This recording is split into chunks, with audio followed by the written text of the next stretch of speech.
Hello and welcome to Views on News. I'm Jawad Hami. As the country had been facing immense economic difficulties, the government has unveiled a comprehensive economic revival plan that is aimed at capitalizing the untapped potential of the Pakistan's key sectors through indigenous development and also the investment from the friendly countries. This was revealed during a meeting, a high-level meeting that was chaired by Prime Minister Shehbaz Sharif and also attended by Chief of Army Staff, the Chief Ministers of the provinces, as well as the provincial and the federal ministers, and also the high-ranking government officials. So we'll be taking up discussion all these things in today's show. For that, we are honored to have been joined in the studio by Mr. Faad Waheed. He's Senior Vice President, Islamabad Chamber of Commerce and Industry.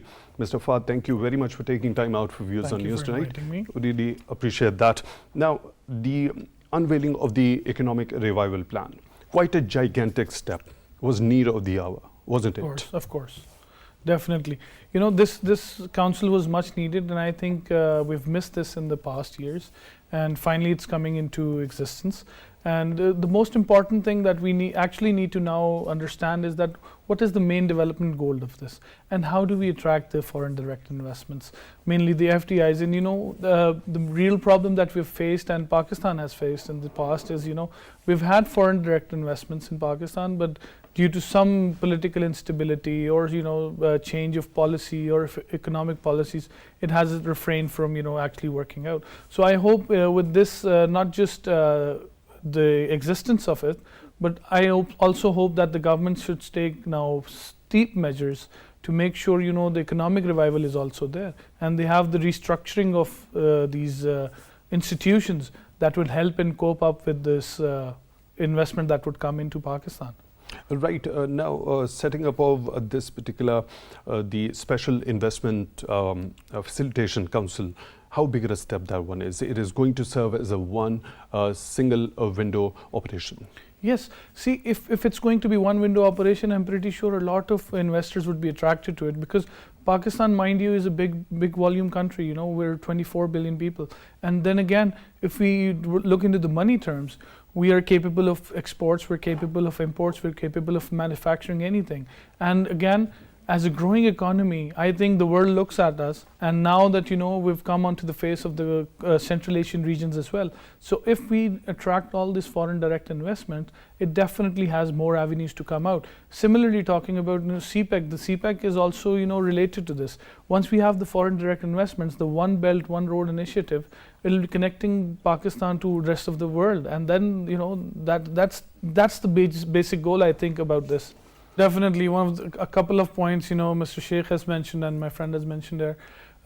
Of course, we've seen single window in the past. We have single window in the special economic zones already. But actually, in contrary to the concept, it's not actually in the working phases. So it's exactly how Mr. Manzoor has described it. But we actually need that. And I hope, you know, the government has thought over this, and they are going to actually put the real you know, spirit into the same word, and they will actually get to the one window. The other thing that was mentioned was consultation with the business community. You know, definitely, I thought, you know, it would have been done, but, you know, Islamabad Chamber was not invited to it. But other federations, I'm not sure at this point, because it's very less of a, you know, upheaval on this. There's very less of a hype, you know, created by this, which should have been in a bigger position. You know, we could have invested more, we could have gotten more investors out with the same decision. See, we really need to work on our trade relations with our neighbors as well.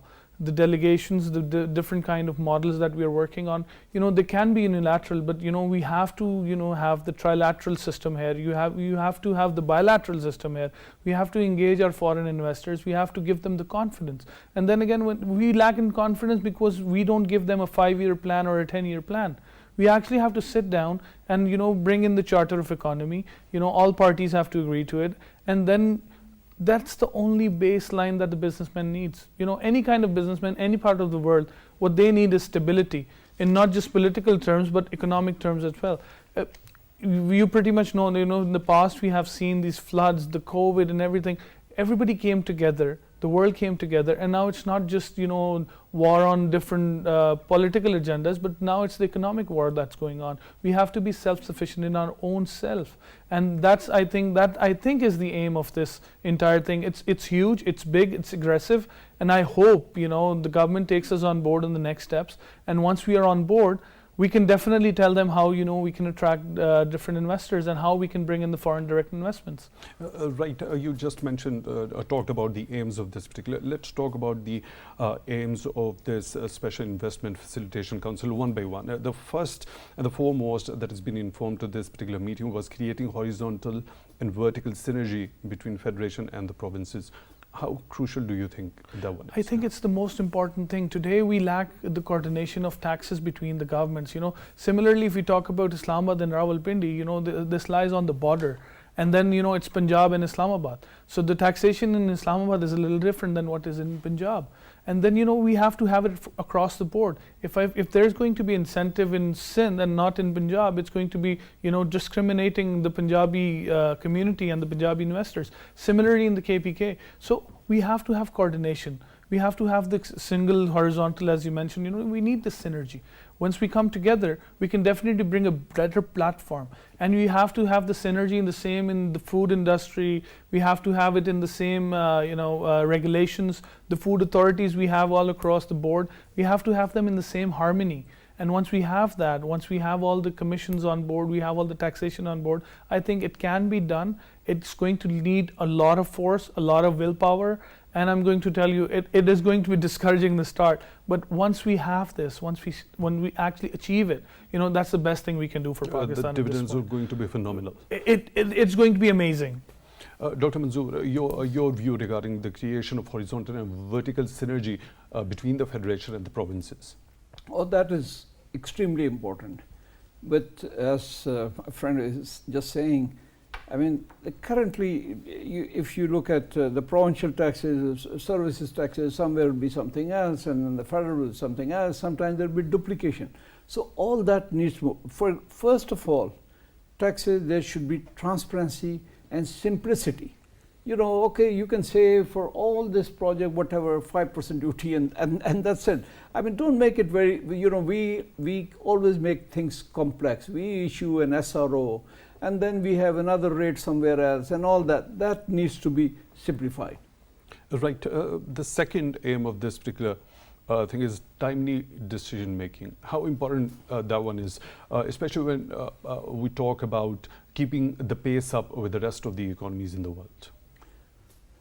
Again, extremely important. If somebody wants to come and set up, say under this investment plan, somebody is trying to take the port, modernize it, and if we take 10 years to decide, that's what we have done with many things. Like you can see the example of Ricodec and other things, and it should not take too long. It should be decided so that the investor knows what's going to happen instead of taking a long time. So timing is very important. Right, Mr. Faad, your take regarding the Oh, timing. well, I have a simple quote on this. It's time is money.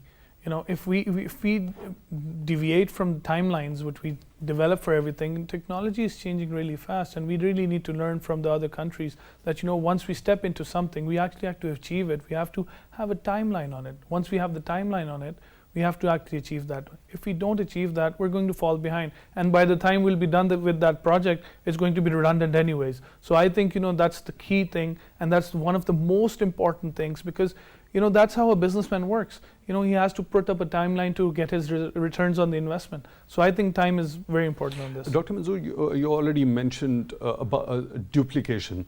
Now, one of the aims of this particular council is to avoid that duplication. Is it to conserve the effort and time? Yes, so it's a good sign that they're already thinking about it. And then they have also co-opted the relevant provincial ministers or whoever is required and the relevant. My only little concern was about not having the more businessmen in here, because they have the practical experience. They actually know what is going to happen. So bureaucrats, maybe they can promise, but delivery will be the businessmen. I mean, their ideas. So how basically the duplication can be avoided, which is a particular aim of this particular council also? I think duplication, for example, first of all, the CEO, like I think last time the previous government also, I think at the time they had CPEX, some guy from private sector. That's very good to have that kind of person who has had that experience, and they know how to not create duplications. Yes. Mr. Faad, your take. Well, duplication is something we've fought for in Pakistan for the past 20-30 years that I know of, and it's been a challenging situation where you have different laws in different provinces, I would say, and I think it's a good step, but definitely needs more homework, definitely needs more consultation. And I think, as my friend has mentioned, it definitely needs the input of the businessmen here, because we understand how this duplication works. But if we get rid of it, I think it should be across the board, not just with SIFC, but it should be across the board in Pakistan for all businessmen, all investors. Right, Mr. Faad, as I already asked Mr. Sheikh regarding the interrelation between security and economy now, the Chief of Army Staff has assured the government of all out support regarding this economic revival plan. Now, they are going to provide help in management and also the technical coordination. Important it is. Do you think the things are going to be more streamlined after this particular step? I think it's highly important, that all institutions should be on board. And our Chief of Army Staff showing this gesture is very, empowering.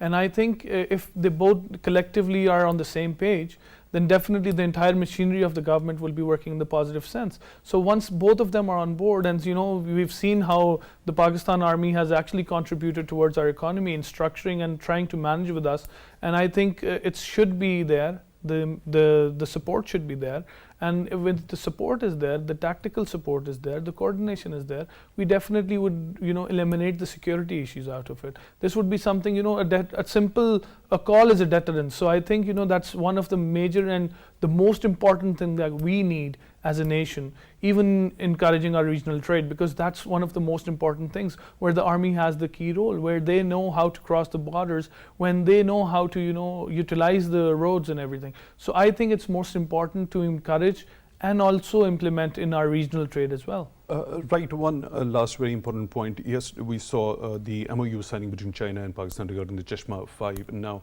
Pakistani authorities are desirous and they are working with full effort and vigor in order to diversify the energy mix. This would have a capacity of around 1,200 megawatts. Prime Minister has also thanked the Chinese leadership for their steadfast support in these testing times.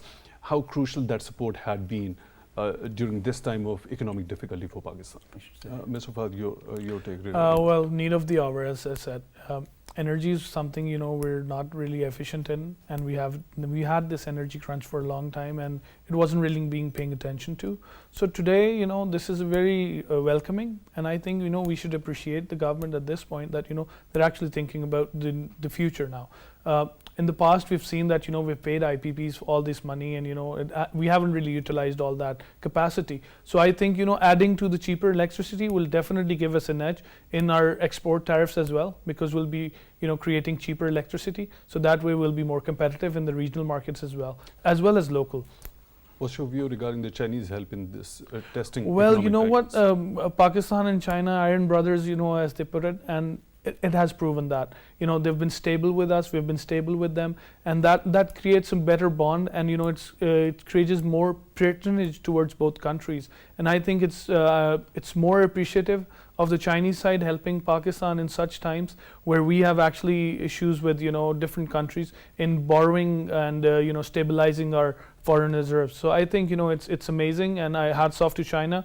They've been with us, and they are actually creating better avenues for Pakistan. So I think with both hands together, we can actually do a better job. Waheed, Senior Vice President, Islamabad Chamber of Commerce and Industry. Thank you very much for your time, also being with us on Views on News tonight. We really appreciate that. Now, the Prime Minister, regarding this particular economic recovery plan, also said that it was the time to